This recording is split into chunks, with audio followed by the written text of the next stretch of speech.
Bem, o assunto da nossa próxima conferência é um defensor para o nosso tempo. Temos aqui uma ilustração provocante que faz pensar. As tábuas da pedra e o dedo de Deus em segundo plano. E Êxodo capítulo 31, versículo 18 diz: E deu a Moisés, quando acabou de falar com ele no monte de Sinai, as duas tábuas do testemunho, tábuas de pedra escritas pelo dedo de Deus. Então Deus escreveu em pedra os 10 mandamentos, e os escreveu com o seu próprio dedo. Êxodo 32, versículo 16 diz: E aquelas tábuas eram obra de Deus, também as escrituras eram escrituras de Deus, colocadas por ele sobre as tábuas. De fato, há na Bíblia apenas algumas vezes em que Deus escreve. E nessas ocasiões, ele o faz com o próprio dedo. Desta vez, em Êxodo 32, versículo 16, Deus escreveu os 10 mandamentos em pedra com o seu próprio dedo. Jesus também escreveu na areia com o seu dedo. E quando Babilônia estava prestes a cair, Amão escreveu com o dedo na parede. Portanto, é fascinante. O próprio Deus escreveu com o seu próprio dedo. E quando Moisés quebrou essas tábuas, porque o povo de Deus havia apostatado, enquanto ele estava no monte, Deuteronômio 10, versículo 2 diz: E naquelas tábuas escreverei as palavras que estavam nas primeiras tábuas. Deus disse que escreverá nas novas tábuas, para que pudesse colocá-las na arca. Portanto, as tábuas do testemunho que contêm os 10 mandamentos escritos com o dedo de Deus foram colocadas dentro da arca. Bem, agora vamos primeiramente definir o assunto do pecado. É muito importante que tenhamos uma ideia clara sobre essa questão, porque há muitos ensinamentos no mundo e queremos ficar com uma base bíblica. 1 João 3, versículo 4. Qualquer um que comete pecado também transgrediu a lei, porque o pecado é a transgressão da lei. Será que está claro? Portanto, se você transgride a lei de Deus, então você está cometendo pecado. Então, se eu roubasse, estaria transgredindo a lei de Deus? Sim. Se faço qualquer coisa contrária à lei de Deus, segundo a definição do Novo Testamento, então estou pecando. É isso que o Novo Testamento diz. As pessoas gostam de dizer, mas a lei era para o Antigo Testamento. Agora, a definição que acabamos de ler está no Novo Testamento sobre o pecado. Então, se olharmos no dicionário o que significa transgressão, transgressão é o efeito de agir para transgredir, quebra ou a violação de qualquer lei. Portanto, se você vai transgredir, é porque há uma lei. Romanos capítulo 4, versículo 15 diz: Onde não há lei, também não há transgressão. Fascinante. Portanto, Adão e Eva tiveram uma lei, eles devem ter tido uma lei, senão como seria possível que eles transgredissem? A lei de Deus pode ser mudada? Ela está escrita em pedra. E se duvidar de alguma coisa, está escrito em pedra. Agora, o homem pode alterar leis, mas a lei de Deus não muda. Na África do Sul, o país de onde eu venho, havia umas leis muito estranhas. Eram leis estranhas e foram alteradas. No passado havia ali uma lei que se chamava ato de imoralidade. Se um homem branco estivesse na companhia de uma mulher negra ou vice-versa, era um problema. Então você poderia ir para a prisão. Mas hoje essa lei está anulada. Percebe? Você pode remover a lei ou remover o problema. Ou, se você quer, a lei permanece e você se torna um transgressor. Certo ou errado? Seja onde for, senão a lei não há transgressão. Romanos 6, verso 23 diz: o salário do pecado, que nós acabamos de definir na Bíblia como transgressão da lei. Então podemos ler: o salário de transgredir a lei de Deus é a morte. Portanto, esta é uma questão muito importante. Algumas pessoas dizem que não há mais lei, que não precisamos guardar a lei. Mas a Bíblia ensina claramente que se transgredirmos a lei de Deus, o salário então será a morte. Agora, o pecado nos separa de Deus. Vamos ler Isaías 59, versículo 2. As vossas iniquidades, ou seja, os vossos pecados, fazem separação entre vós e o vosso Deus. Isso é importante. Algumas pessoas gostam de colocar essa definição de cabeça para baixo. Eu prefiro manter a definição assim como está na Bíblia. O pecado é a transgressão da lei. E se você peca, isso provoca uma separação. Portanto, fomos separados de Deus por causa do pecado. Mas há um meio de resolver esse problema. E esse meio é Cristo. Romanos 6, 23 diz que o salário do pecado é a morte, mas o dom gratuito de Deus é a vida eterna. Portanto, há duas possibilidades. Adão e Eva pecaram, e o salário do pecado é a morte. Duas possibilidades. Ou eliminamos a lei, como no caso da África do Sul, havia uma lei, e era uma lei que não fazia sentido, e a lei foi anulada. Já não há mais lei, então já não há mais transgressão. Porque não há mais lei.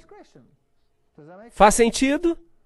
Portanto, se eliminamos a lei, isso resolve o problema. Então você está livre. E todos os que estavam na prisão por causa do ato de imoralidade, segundo essa lei, foram libertos. Cristo fez isso? Será que ele anulou a lei? Sim ou não? Não. E o que diz a lei? Morrerá. Mas Cristo poderia ter dito: eu fiz uma lei, mas essa lei era muito dura para vocês. Por isso, vamos anular essa lei. Mas Deus não muda. Portanto, agora estamos num beco sem saída. A lei diz: você certamente morrerá. Mas Cristo não tratou deste problema de forma leve. Se tivesse sido possível para ele retirar a lei, então não seria necessário para ele pagar a pena da lei. Sim ou não? Não. Assim que Cristo veio para morrer, e isso significa que ele pagou a pena, certo? Então, será que a lei ainda é vigente? Sim ou não? Absolutamente. Mas algumas pessoas gostam de dizer que a cruz anulou a lei. Mas eu gostaria de dizer que a cruz é justamente a garantia de que a lei está vigente. A cruz é a garantia de que a lei ainda está vigente. Porque se tivesse sido possível anular a lei, então não teria sido necessária a morte de Cristo. Faz sentido? Ok. E porei inimizade, vocês se lembram do texto? Entre ti e a mulher, entre a tua semente e a sua semente, e esta te ferirá a cabeça e tu lhe ferirás o calcanhar. Haveria inimizade entre o diabo e Cristo, porque pela graça sois salvos mediante a fé, e isso não vem de vós, é dom de Deus. Não vem das obras para que ninguém se glorie. Estes textos são confusos? Não. Posso ser salvo guardando a lei? Não. Sou salvo por meio da graça. Cristo pagou a pena por mim. E ele morreu por mim, e por meio da graça sou salvo. Se eu aceito o seu dom de salvação, estou salvo pela graça. A lei não pode me salvar. A lei é apenas uma coisa escrita. A lei não é um meio para salvar. É apenas um meio de me dizer o que é certo e o que é errado. Faz sentido? Bem. Porque o pecado não terá domínio sobre vós, porque não estáis debaixo da lei, mas debaixo da graça. Pois que pecaremos porque estamos debaixo da lei e não debaixo da graça? O que Paulo diz aqui? De modo nenhum. Em outras palavras, o que ele está dizendo aqui é que a graça me salva. E as obras não podem me salvar. Mas o pecado não tem domínio sobre mim. A transgressão da lei não deve fazer parte da minha vida. Então, agora, por acaso posso pecar? Sim ou não? De modo nenhum. De modo nenhum. A graça estabelece a lei. Eu olho para a cruz e digo: uau, Senhor, por que tiveste que sofrer e morrer por mim? E o Senhor me responde: porque tu és um transgressor, e a lei exige que morras. Por isso eu paguei o preço por ti, e fiz justiça. A justiça foi feita. Eu vou dar um exemplo para vocês. Se você tem uma filha pequena, e você tem uma filhinha e vêm uns rapazes e a estupram, a violam, a espancam, a mutilam, a estrangulam e a deixam morta. Horroroso. E você está destruído, absolutamente devastado. E você chega ao tribunal e o juiz diz: o que vocês fizeram foi errado, por isso, não façam isso de novo. Agora podem ir. Como é que você se sentiria? Você ficaria irritado, não é? Porque não houve o quê?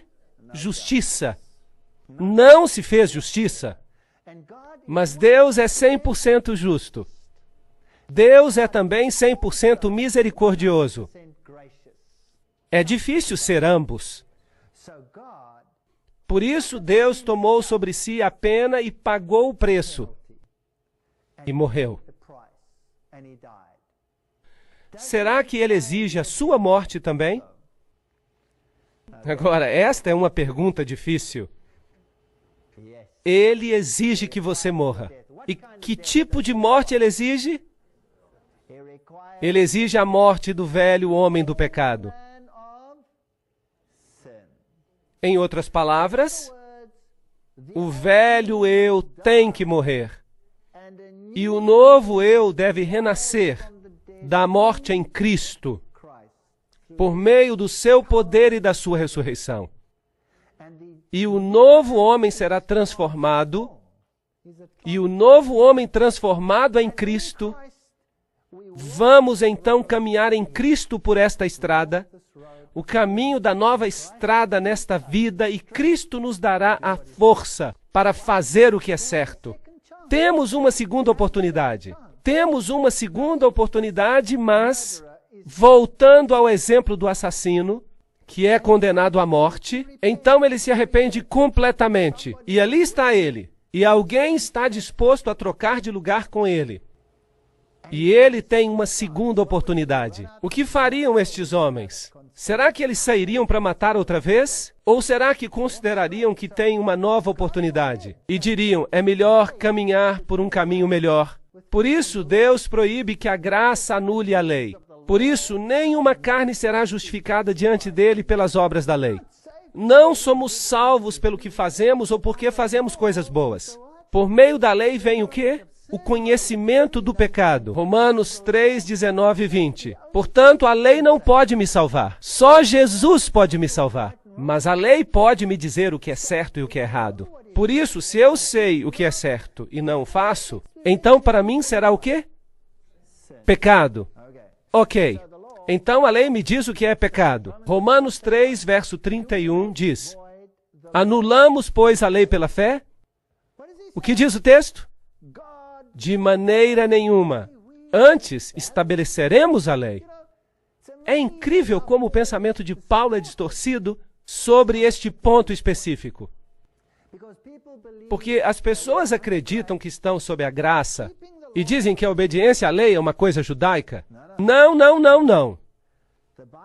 A Bíblia ensina que estamos sob a graça e que as obras não podem nos salvar. Podemos fazer tudo o que é bom, se não aceitarmos a Cristo, não seremos salvos. Porque só nele há salvação. Mas a lei me ensina o que é certo e o que é errado. Quando eu estou em harmonia com Cristo, eu vou guardar os seus mandamentos. Jesus diz: se me amais, guardareis os meus mandamentos. Romanos 3, versículo 31.